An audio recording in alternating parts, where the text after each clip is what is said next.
около стълбове с борови гирляни. Дадоха се няколко топовни гърмежи. Войската дефилира пред княза на кон. Най-напред князът отходи с щаба си редиците, амалети и поръси. Шопите пиха светена вода и си поливаха главите.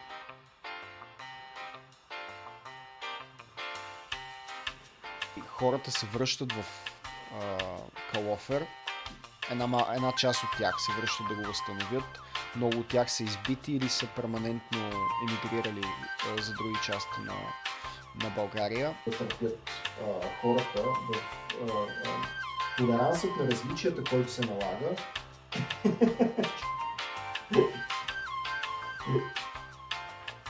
Промени само 2 месеца.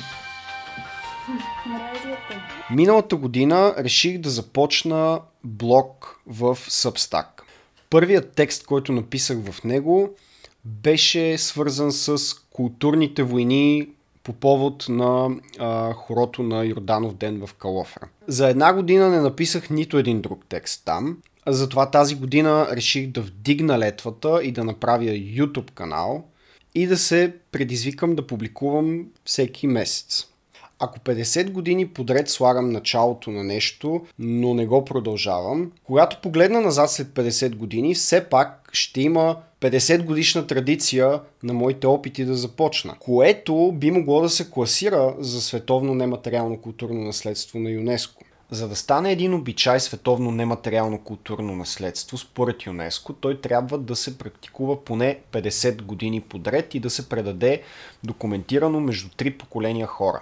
Мен и надявам се мнозинството от българите не ни е чак толкова важно дали ООН ще признае някоя наша традиция или не, но все пак, когато става дума за физиономията на България пред света, всички ставаме чувствителни и започваме да спорим. В случая спорът е доколко наистина е древно танцуването на мъжкото хоро в Тунджа на Йорданов ден.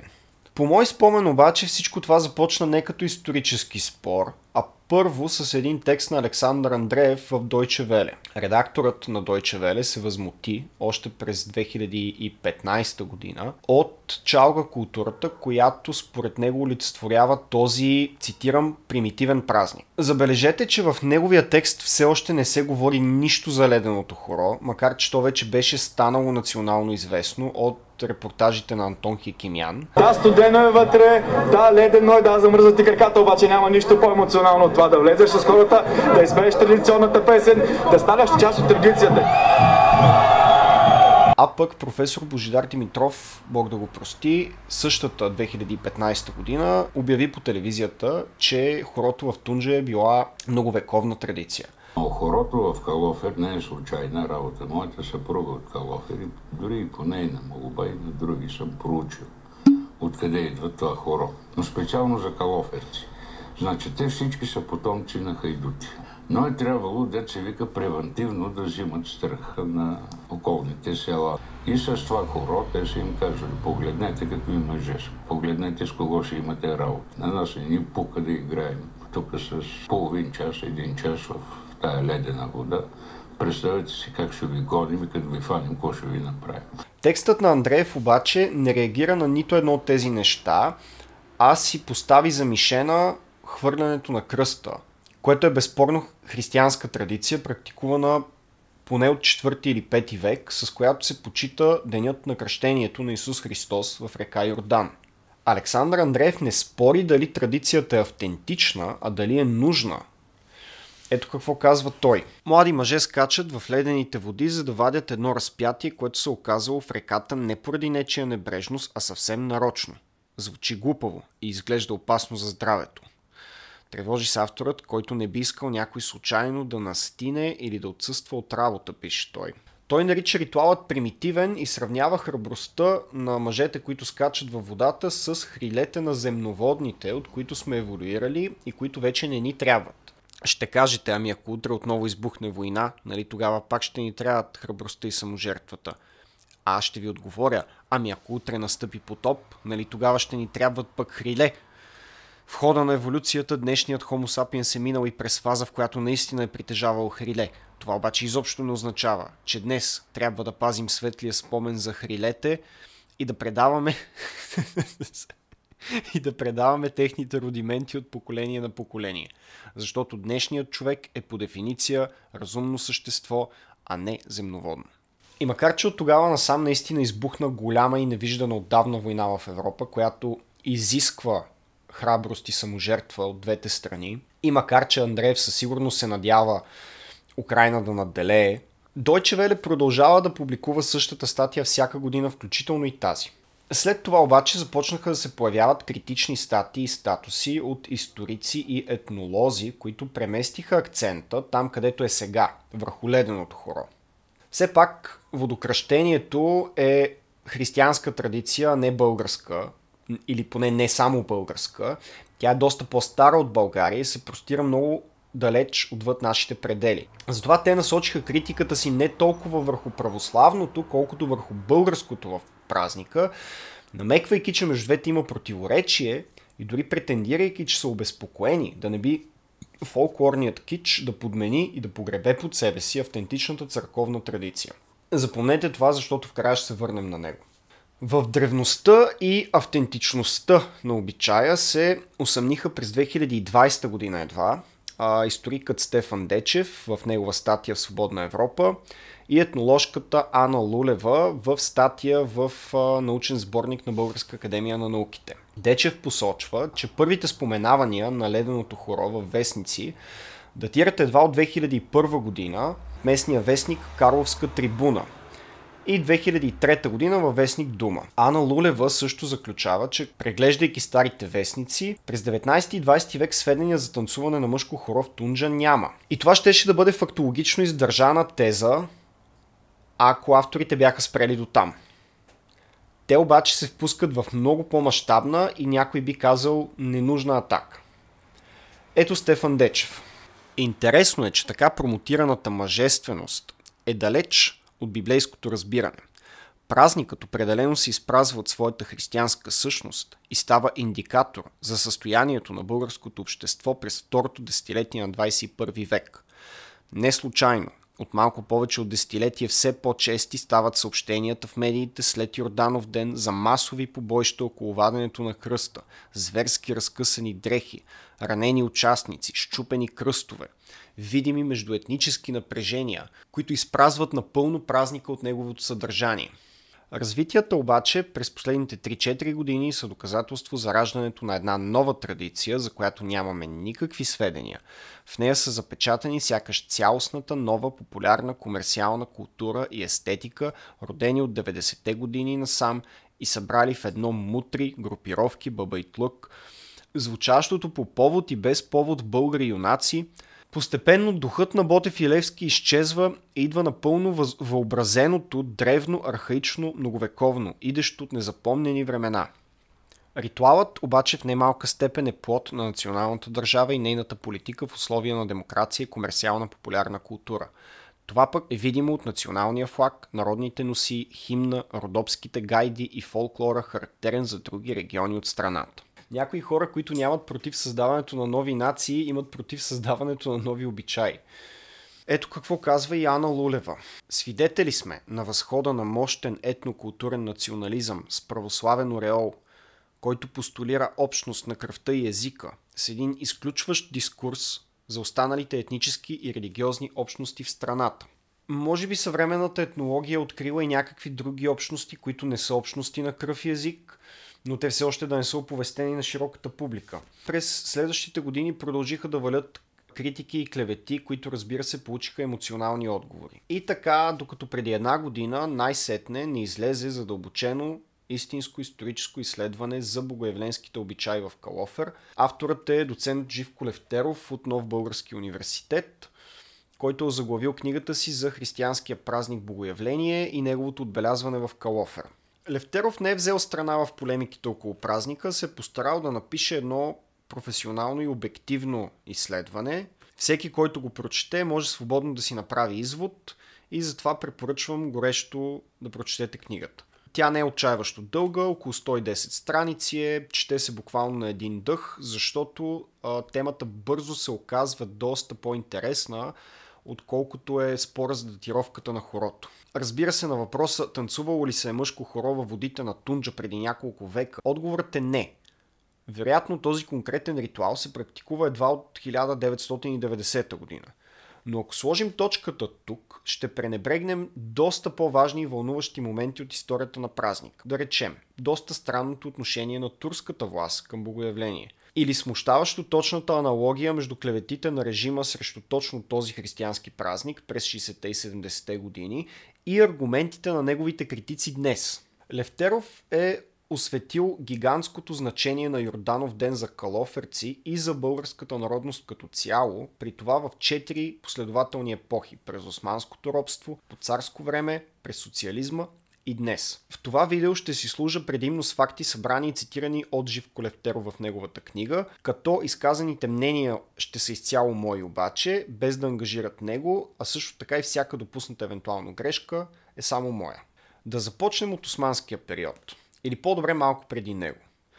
Първо, както вече казахме, празнуването на Йорданов ден, къпането в реките и ваденето на кръста е християнски обичай, който датира от ранните векове на християнството. Това е един от най-важните за християните празници, наравно с Великден и Рождество, затова и никой не се усъмнява по принцип, че българите са го усвоили най-вероятно още в момента на своето покръстване през 9 век. Впрочем, в античността и средновековието навсякъде е било обичайно кръщенията на хората да се правят масово, а не индивидуално и точно на богоявление. Така че празникът има двояк смисъл. От една страна се празнува кръщението на Исус Христос, а от друга страна българите празнуват собственото си кръщение като народ. Затова е влизането във водата. То е тържествено потвърждаване на кръщението, а с него и утвърждаване на българската народност, тъй като българите заедно са влезли в християнската вяра преди повече от 12 века. Това е колективна съдба. От тогава насам да си българин и да си християнин са две неразделно свързани неща. Когато избухва спорът за българската църковна самостоятелност, българите избират да изтърпят повече от 70 години схизма с Цариградската патриаршия, защото в православието всеки народ има право да се грижи самостоятелно за църковните си дела. Тогава патриаршистите и гъркоманите се позовават тъкмо на тази синонимия, на това тъждество между българщина и православие, за да се опитат да подчинят българите, като се закачат за тяхната религиозна съвест. Вие нали сте християни? Като сте християни, ще бъдете послушни на Цариград. Да, но източното православие не е като римокатолицизма. Тук един народ, който именно заедно като народ е приел Христа, има право на своя църква, а българската, между другото, е една от най-старите. Българите устояват повече от 70 години в условия на схизма, за да бъдат обратно приети в общение с Вселенската патриаршия през 50-те години на 20 век, като този път вече тя признава българската самостоятелност. Можете да си представите колко е бил важен този празник по турско време за българите. Той утвърждава идентичността на българския народ и с това съхранява християнската му вяра. Едновременно с това утвърждава вярата и така съхранява българската идентичност. Има един много тъжен епизод, който обаче дава почва на тезата за богоявление като празник, на който се утвърждава българската идентичност. Един любопитен момент за покръстването през 1878 година на един стар турчин и жена му, извършено от завърналите се след разорението калоферци, които временно, докато възстановяват къщите си в града, живеят в едно от съседните турски села, Доймушларе, днешно Осетеново. Никола Начов е свидетел на събитието и споделя, че това става на богоявление, при стечение на много народ на селската чешма. Самото покръстване, в кавички, е извършено не от свещенослужител, а от калофереца Слав Калъча, един от тези, които се разпореждат в обхванатите от пълна анархия села. Тъжното е, че един от градовете, които са дали тласък на българското възраждане, по време на освободителната война е унищожен. Всъщност бързо се възстановява живота там, но никога не е това, което е бил. Тази случка много ясно показва каква е спойката между религиозния и етнически елемент на водокръщението. Единственият постоянен елемент от ритуала обаче е хвърлянето на кръста и водосвета. Всички други елементи, какви песни се пеят, кои хора се къпят, какво се подарява, какво се яде и така нататък, варира според мястото и времето. Дори имената на празника са най-различни. Водици, водокръщи, свити кръсти и така нататък. В село Смилево, битолско, Свети кръст се хвърля в нарочно за това приготвен вир, а във вира след неговото изваждане хората се потапят за здраве, особено ако някой е малко неразположен. Тези, които участват в изваждането на кръста, обикалят с него къщите да събират бакшиши, които се изхарчват още същата вечер за веселба. Също така децата от всяка една от махалите палят огньове, след като се стъмни и ги поддържат и през нощта. Около огньовете цяла нощ се играе шарено хоро от мъже и жени и се пеят песни пригодени за празник. Почти аналогично протича празникът и в Охрид. В случая хвърлянето на кръста и къпането се извършват в езерото. Всеки желаещ се потапя до 3 пъти, а много майки къпят болните си деца. От водата в езерото на този ден се пие, разрежда се виното, ползва се за турши и други. Освен това на езерото се води и добитък, за да се напои със светена вода. Младежите, скочили в езерото за кръста, обикалят къщите и събират пари, които изхарчват вечерта за веселба, но за разлика от село Смилево, хора не се играят. Ето пък за Търновско и Русенско. За географския реал на Търново и Русе е характерен народният обичай влачугане, в който се провежда в 2 дена, на Богоявление и на Иванов ден. Търновският просветен деец и възрожденец Пандели Кисимов ни е оставил негово подробно описание. Влачугите в деня на водокръщение той характеризира като осветен обичай, т.е. обичай приобщен, асимилиран към църковния календар и обредност. Описанието, което Пандели Кисимов привежда е следното. Деня на Богоявление, след църковен отпуск или след като попът кръсти и поръси водата, се събират групи хора по квартали, т.е. по териториален признак и причакват минувачите, за да ги кръстят в реката, доброволно или насила. Осигурена е възможност да се избегне къпането чрез откуп, оползотворяван най-често за почерпка на участниците след празника. Умокрянето е неизбежно за младоженците, които, за да се спасят от страшния жребий, не се показвали на улицата в този ден. Дават пари. Сега искам да направя малко комплимент на българите католици в Пловдивско, за да не става дискурса твърде изключващ. В по-стари времена, още преди покръстването на павликяните, съществувал обичай, при който момците са имали право на неограничено буйство, каквото и да означава това. Вечерта след края на обиколката, която завършва в късните следобедни часове, съществува традиция на селския мегдан или градския площад да се играе голямо хоро, което няма ограничение за участващите, но се води от тергените, участвали като помощници на свещеника през деня. След хорото имало и обичай същите да гостуват на свещеника, който устройвал за тях специална гощавка. Сред българите католици съществуват и други обичаи, свързани с богоявление, известни от павликянско време. В навечерието на празника селските момци окъпвали всички младоженци в реката за здраве. Ако е замръзнала, то пробивали дупка в леда и го топвали 3 пъти. След този ритуал ги връщали по домовете им, където капачите получавали пари за почерпка. На самия Иванов ден младите ходили твърде разпуснато из селото и заплашвали всеки го, че ще го потопят в реката, ако не се откупи с някоя пара. Момците се разделяли по 3 и надавали помежду си вино, докато единият предпочете да бъде окъпан, а другият да плати колкото ведра е наддал. И сега идваме и до Калофер. Първото и най-старо свидетелство от 70-те години на 19 век и се съдържа в детските спомени на Стефан Кисьов. След службата потегли нагоре към Сивча по течението на Тунджа, шествие начело с лити, хоругви, свещениците Младен Кръстю или Стефан и певците. Там сваряме или пък ни сварят излезлите хора от другите 2 черкви, Свети Архангел и Света Богородица, и свещениците Димитра, Тотя, Пенка, Архимандрит, Хрисанта. На Тунджа срещу долния женски метох се извършва водосвещение и се потапя кръст във водата. Ние, момчетата, турахме запалени огареци, вощеници на говежди лепешки или на трески и ги пускахме да плуват по течението на реката. След това свещениците ръсаха народа и най-сетне всички се разотиваха. Както виждате, навсякъде имало веселби, така че не е коректно да си представяме хората от миналото като само скучни, сериозни миряни с мрачни лица, които пеят единствено литургически песни, знаят каноните на изуст и изобщо са като излезли от някоя лаборатория на БАН. Освен това, понеже ясно се вижда, че се е скачало за кръста в реката и се е играло хоро вечер около огъня, аз започвам да си мисля, че единствената причина хората да не са играли хоро в реката е, че просто е било много по-студено от сега. Между 14 и 19 век в Европа е така наречения малък ледников период. Ако боравя правилно с тази база данни, средните януарски температури в края на 19 спрямо началото на 21 век с около 3 градуса по-ниски за София. Назад във времето и предполагам горе в планината е още по-студено. И нещо последно. Както казах по-рано, прави странно впечатление отношението на турските власти към Йорданов ден. В документите, изнамерени от Левтеров, отсъстват свидетелства за негативно отношение. Може да е имало, но на пръв поглед не се намират. Напротив, имаме няколко индикации в обратната посока. В дневника на Константин Иречек, например, четем следните редове относно първия Йорданов ден в София след освобождението. заранта в страшен студ, минус 15 градуса, видях церемонията на богоявление, ала след като вече беше свършена. Пред двореца видях още разотиването. Мелети, лудия руски поп с черен каук, софиянци с котлета светена вода, Йордан в градината. Не знам какво значи Йордан в градината. Просто Йордан в градината. Просто Йордан. Буквално това значи според мен. Знамена, тихо, група министри, никаква войска, поради студа и спокойствието на офицерите. Населението е недоволно. Маршируването и музиката на войската е голям двигател. В Цариград турската войска на този ден отивала при патриарха.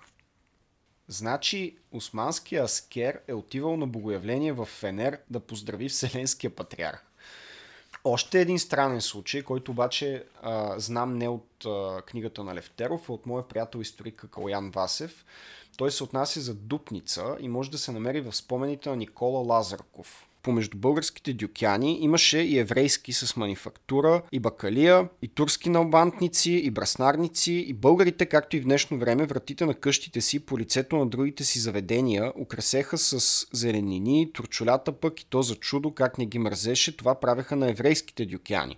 Но не с зеленини, а с разни гадости. Скелети от умрял добитък, умрели птици, парцали от скъсани и изгнили чували, черги, хасъри, плетеници от кромит, от чесън лук, струшени, ръждясали железа и тенеки и какво ли още не, което от по-рано е било забелязвано по бунищата и покрай реките и през нощта срещу този ден, събрано, донесено и назакачено по лицето на дюкяните им. Па не само това, а и ключалките им намажеха и напълниха с човешки изпражнения.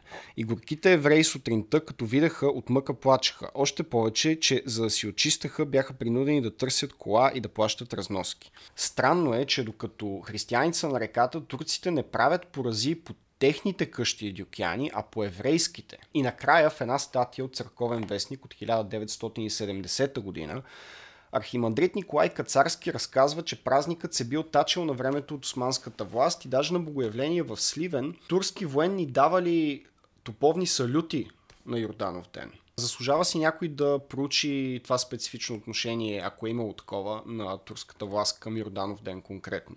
А може би архимандритът просто искал да намекне на комунистическата държава, че даже и турските власти са уважавали Йорданов ден повече от тях. По царско време или след освобождението настъпва най-добрата епоха за този празник, защото той става един от най-важните официални държавни поводи. Вече ви прочетох какво казва Иречек за първото честване на богоявление в София 1880. Всяка година след това има проверка на армията и салюти. Това е 83-та. В четвъртък на 6-ти на богоявление сутринта имаше водосвет на Александровския площад във войсково каре по средата нов шадраван с водоскок, но около стълбове с борови гирлянди. Дадоха се няколко топовни гърмежи. Войската дефилира пред княза на кон. Най-напред князът обходи с щаба си редиците, амелети и поръси. Шопите пиха светена вода и си поливаха главите. Само няколко години по-късно, в началото на 20 век, неговото отбелязване в столицата вече е строго канализирано и по протокол. Той тогава е княз все още да е. А ето 1903 година, по Фердинандово време, голямо стечение на народ, войските от тукашния гарнизон, присъства цялото дипломатическо тяло, всички министри, представители на Народното събрание, бивши министри, висши чиновници и всички офицери от гарнизона. По време на молебена и при освещението, при произнасяне на думата Войордане, се дадоха 21 топовни салюта. След свършване на водосвета се яви негово царско величество князът, придружен от свитата си, пред вратата на двореца и се почна парад на войските. Фердинанд е карал да се гърми на жълтите павета с оръдия. Има едно любопитно свидетелство за празника в междувоенния период в Калофер, разказано от 92 годишния тогава Петър Бракалов през 2017 година и публикувано в блога на неговата внучка. Между другото, той също не харесва леденото хоро и потвърждава, че обичаят е съвсем нов, но разказва нещо доста по-забавно, което са правили в Калофер през 30-те години. Роден съм в Калофер. Аз съм на 92 години и никога подобна измислена преди 10 на години традиция на мъжко хоро не е съществувала в Алтън Калофер. Богоявление беше много хубав и очакван религиозен празник. Калоферци тържествено с хоругви се събираха на моста при църквата Свети Архангел, предвождани от свещениците на трите енории в града. Пристигаше и символичната чета на Христо Ботев, като Ботев беше бай Коно Крачанов, убит на 9 септември от партизани. След тържествената молитва най-възрастният свещеник отец Балиев хвърляше кръста в предварително подготвения вир. 10 празнично облечени калоферски младежи се хвърляха в студените води на Тунджа, предварително затоплени, но не пияни, в пивницата на бай Недю Карпачев до Черковския мост. След това уловилият кръста посещаваше всяка къща, за да честити празника, героят получаваше подарък кравай и дребни парички. Ние децата чакахме кръстниците си, за да получим украсения кравай с някое петле от небе чекери да ни умият лицата. Това беше истинският християнски празник Богоявление в Калофер.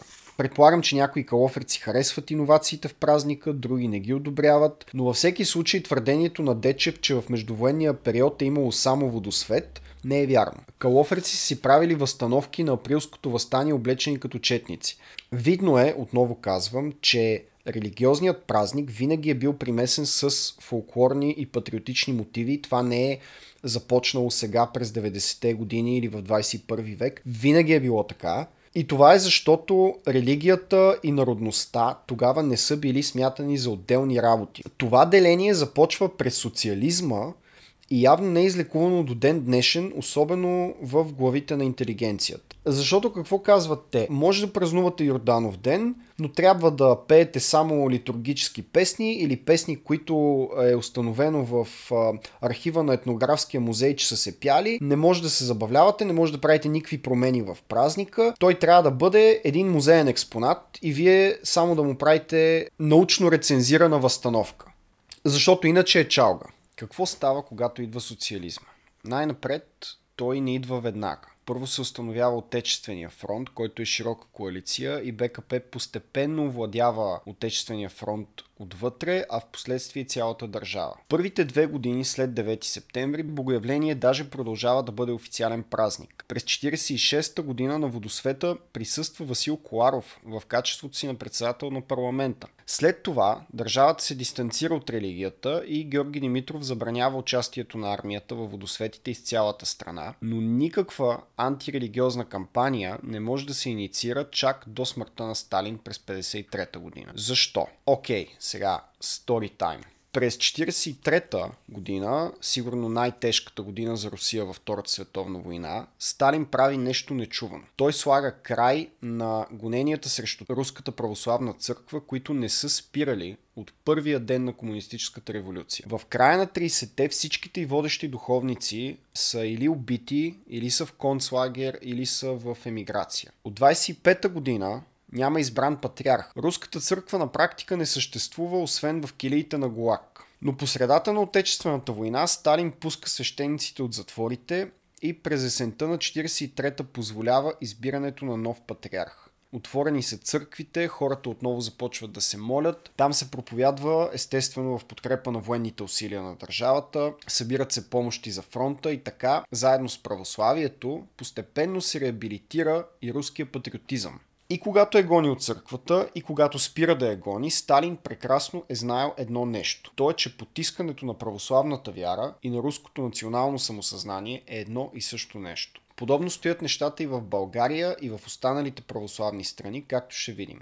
След края на войната атеизмът пак се връща, но никога отново не е със същата сила.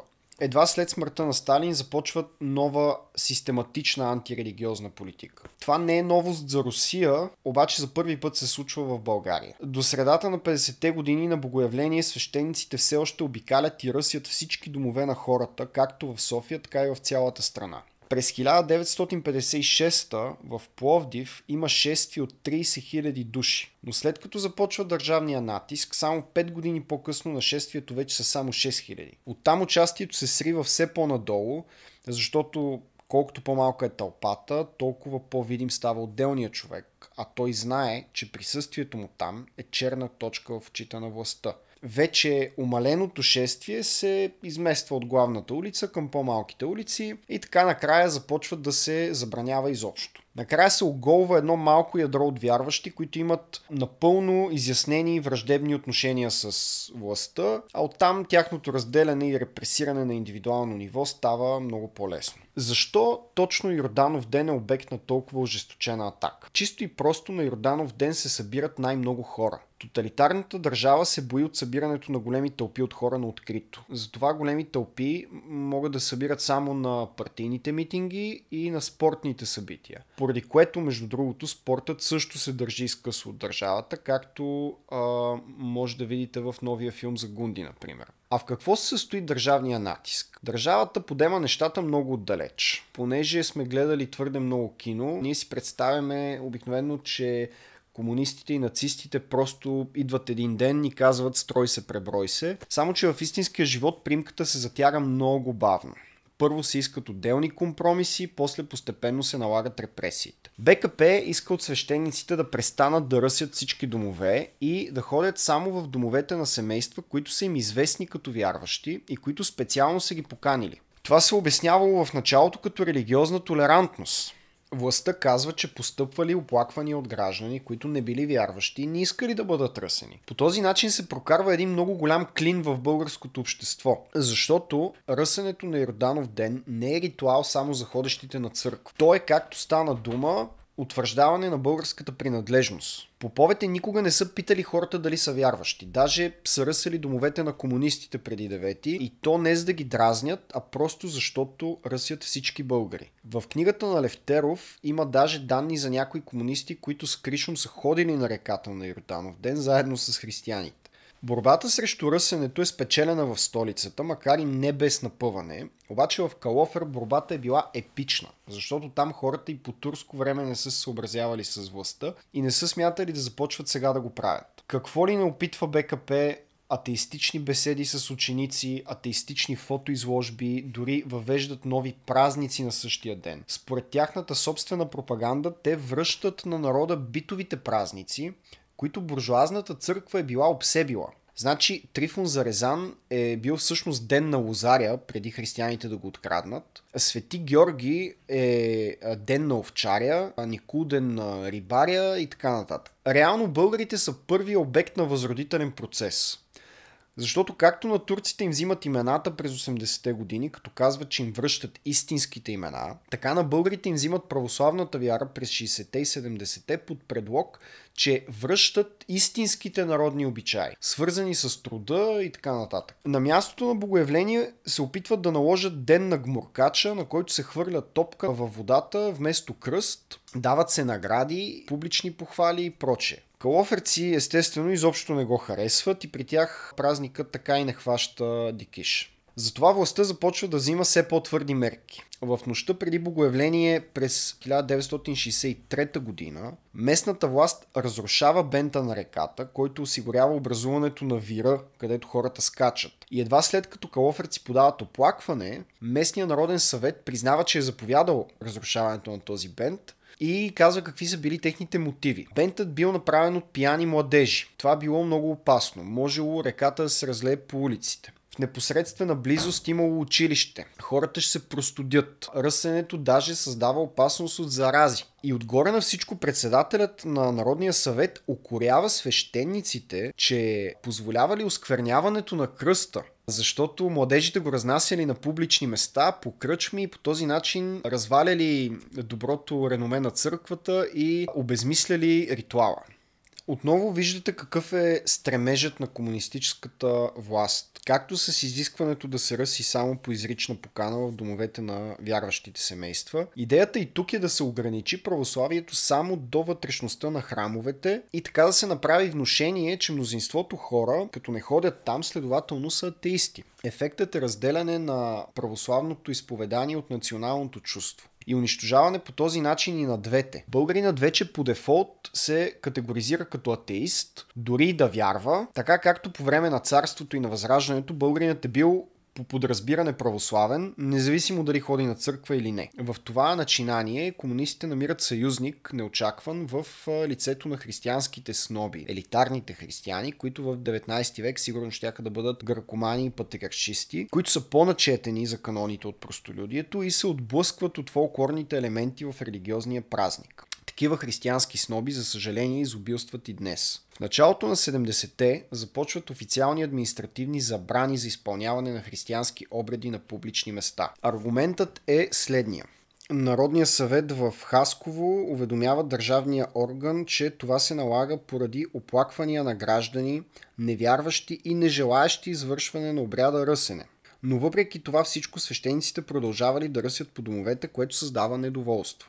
На 5 януари 1971 година в Златоград се издава забрана за провеждане на религиозни обреди на публични места, тъй като това дава лошо отражение на част от населението и влияе лошо върху правилното възпитание на подрастващото поколение. На много места, включително и в Калофер, започват да се викат свещеници в общината и в полицията да дават обяснения и да бъдат заплашвани те и техните семейства, че хвърлянето на кръста и ръсенето трябва да се прекратят. През 1976 година, за 100 годишнината от Априлското въстание, на посещение в Калофер идва Тодор Живков. И хвърлянето на кръста се забранява изрично, за да не се, излагаме пред началниците от София. Въпреки това, калоферци не им пука за началниците от София и празнуват Йорданов ден в река Тунджа на Пук, както са го правили от 16 век насам, когато града е създаден. Оказва се, че не всички жители на града искат да ходят на среща с другаря Живков, а вместо това са на реката и това е страшен удар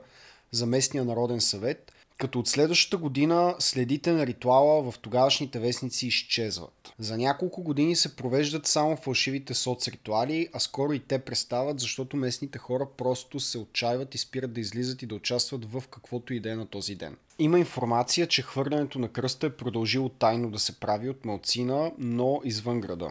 Тази потискаща атмосфера трае повече от десетилетие. По принцип, всяка година в църковен вестник, който е все пак вестника официоз на БПЦ, излиза статия за богоявление, обикновено написана от някой свещеник. Последната статия, която е написана за ритуала, е през 1975 година от професора по богословие Благой Чифлянов. Тя показва, че снобизмът явно е взел превес в църквата или поне в църковния вестник, защото статията е написана наистина по-професорски. В нея не се споменава нищо за народни обичаи да се вади кръста от водата, се говори само строго и сухо за теология. През следващите години, 8 години, в църковен вестник, не се споменава нищо за богоявление. Едва през 1984 година се появява следващата статия, написана този път даже не от професор, а от студент-семинарист във втори курс в Духовната академия, който отива дори по-далеч от професора си Чифлянов и в младежкия си план за чисто и елитарно православие, което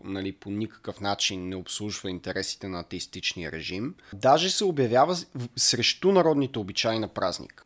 Такъв обичай не трябва да се оправдава с желанието да се подражава на палестинските богомолци, които се къпят в река Йордан по всяко време. На изток за богомолците това е безопасно, защото там няма такива студове, каквито има в северните страни и у нас. Обикалянето на града или селото с кръста за събиране на дарения също е подложено на критика, до степен авторът да твърди, че подобни обичаи нарушават светостта на тържеството и поради тази причина не могат да бъдат търпими и трябва да бъдат унищожени. В случая той застава не само срещу фолклорните елементи, но той стига въобще до отричане на къпането в реката, което е и целта на комунистическия режим. Да прибере религиозните ритуали само в църквата и да ги отстрани от обществените места.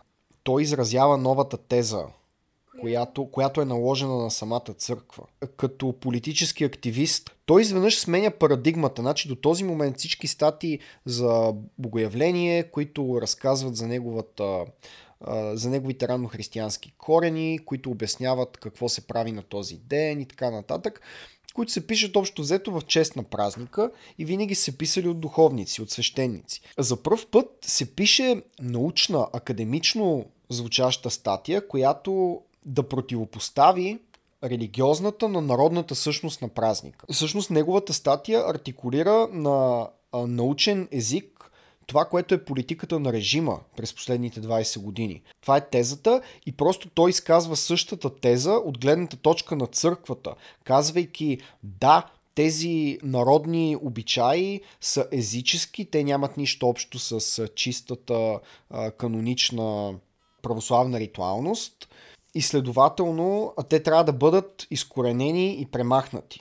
Това е наистина триумфът на комунистическия режим, когато през църковния вестник излиза статия, която налага научната атеистична гледна точка, разказан уж от християнин-семинарист. Но той не е свещеник или духовно лице, той е някой, който учи богословие просто.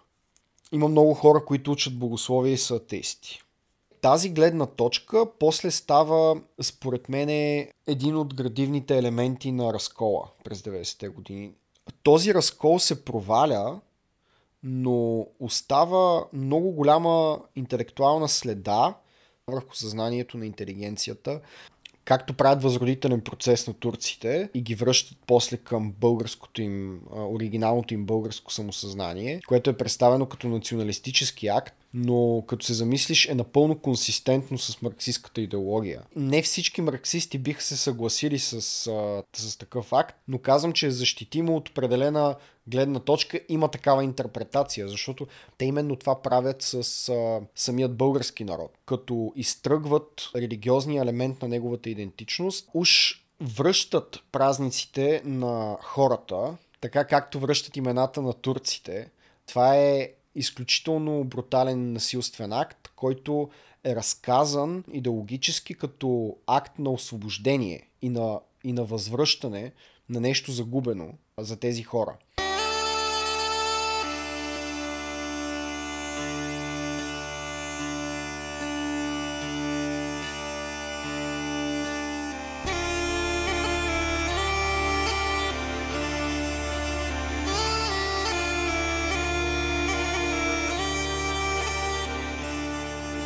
Тези хора, които исторически критикуват Леденото хоро и го обявяват за изобретено и за неавтентично, тяхната представа за миналото също не съвпада с историческата, защото те си представят първо този празник като много по-стриктно църковен, отколкото е бил. Той винаги имал много силен фолклорен езически субстрат. Естетиката е много езическа.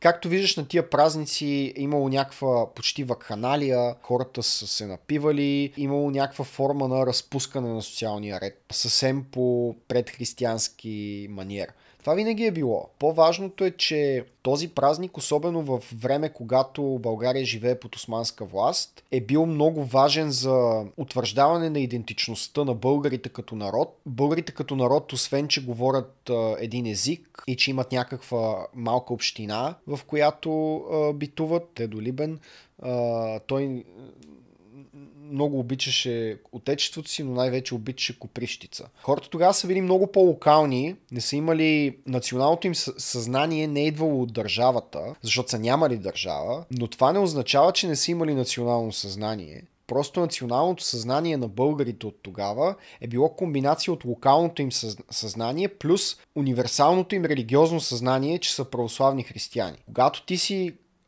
калоферец, който говори български и се черкува в православна църква, това те прави българин. Ти няма нужда да имаш българска държава, всичките елементи на твоята националност са вече там. Това са трите елемента на твоята националност и вече тази националност иска да има държава.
Истината е, че винаги само сърцевинният елемент на празника, който е хвърлянето на кръста, постоянства във всички вариации на празника, но в всяко друго отношение този празник е бил, може би, дори въпрос на мода, начина му на празнуване.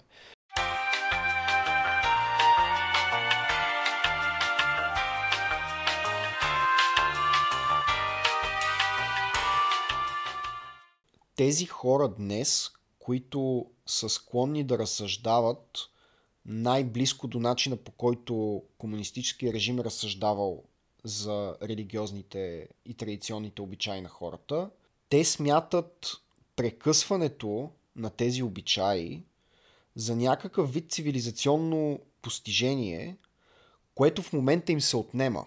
Така се едно на жените да се отнеме правото на аборт, или да се приватизира здравеопазването и здравното осигуряване. Въобще всички цивилизационни придобивки от социализма, на които различни обществени групи са разчитали, много от които обществени групи сега критикуват социализма, като например самата интелигенция, те ги губят постепенно. Защото тоталитарната система е можела да потиска и да регулира много неща, които в естествена среда ще виреят. И едно от тях е религиозното чувство и религиозния ритуал. Те изживяват ужаса си от напускането на зоологическата градина и влизането обратно в гората. Това е като в есето на Виктор Пелевин, където Пелевин казва, че социализмът е възпитал в руснаците един допълнителен психичен етаж на духовност. Съветските хора са хора, които живеят за духа, макар и не непременно за истината. По същия начин в българското социалистическо общество има своя психичен етаж в съзнанието на всяка различна обществена група, включително на антикомунистите и на комунистите, на интелигенцията и на обикновените хора. И просто сега българската интелигенция гледа възраждането на масовата религиозност по начина, по който, между другото, тя съществува в САЩ. В това отношение САЩ доста повече, между другото, прилича на Русия, отколкото България прилича на Русия. България се озападнява. Ако през 90-те и 2000-те България се озападняваше в тази посока, в която на демократите им харесваше, през последните 15-20 години България започва да се озападнява в насоки, които на тях вече не им изнасят. Американците са по-толерантни хора от нас до толкова и за онези неща само, на които те са по-изложени от нас, защото са свикнали. Например, през нашите очи Америка изглежда на ръба на гражданска война, защото така би изглеждала нашата страна на ръба на гражданска война. В Америка това е част от ежедневното шоу. Едната част от тази атеистка интелигенция влиза вътре в редовете на православното мирянство от чиста доза снобизъм и през 90-те години даже си прави алтернативен синод и организира разкол в БПЦ. Те в момента изживяват завръщането, както казах, на масовата религиозност и той им изглежда като варваризация и края на света. А това е просто разпад на социализма. Нищо повече.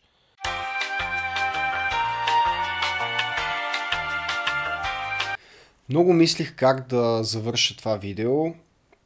От 4 дена насам съм с една и съща тениска. Ако има нещо важно, което трябва да остане в съзнанието на всеки, който го е гледал, бих искал това да е, че обичаят не е бил прекъсван за повече от 14 години. Реално между 76-та и 90-та година нямаме данни да се е провеждал и това е доста кратко време. Това е някъде толкова време, колкото Бойко Борисов е бил на власт. Никой не трябва да казва на калоферци, че те не познават собствените си обичаи, при положение, че те са доказали във времето, че не биха участвали в фалшив обичай. Живков пада от власт на 10 ноември 1989 година. Няма и 2 месеца и калоферци едва дочакват, за да се съберат 2000 души на моста на Тунджа, за да хвърлят кръста за пръв път от над десетилетие. Свещеника Иван Найденов приканва участниците да се съберат в кръг, за да имат еднакъв шанс да хванат кръста. И естествено какво да направят българи, които са събрани в кръг? Започват да играят хоро. Едва през 93-та е възстановен официалния празник. Калоферци го възстановяват първи и така се ражда това нововъведение в традицията, но това не прави традицията изобретена, напротив, доказва, че традицията е жива, защото може да се обновява. Тя си променя формата, но духът, който стои зад нея, пронизва десетки поколения българи. Картината, която рисуват обвинителите на празника, не кореспондира с реалността. Достатъчно е да влезете в социалните мрежи, да видите влоговете и тиктоците, които правят млади момчета и момичета, които празнуват този празник. В момента това е фестивал, който е изпълнен преди всичко с младост. И мисля, че това е причината да е толкова жестоко атакуван. В момента израства поколение от млади хора, които не се притесняват да са българи и се чувстват добре от това. Прочетете книгата на Левтеров. Заслужава си да вникнете в трудностите, които са преживели вашите предци, за да могат да продължат да се наричат българи. И не забравяйте, че възраждането е започнало не в центровете на големите градове, а в малки планински градчета, където сравнително младо и необезпокоявано население е взимало глътка въздух от натиска на социалния конформизъм. Днес тези балони въздух могат да бъдат открити навсякъде, включително и в интернет. Надявам се до година да се видим някъде на Йорданов ден. Очаквайте следващото видео. Надявам се то да дойде преди следващия Йорданов ден. Благодаря ви за вниманието, тези, които са останали да слушат до край, и до скоро.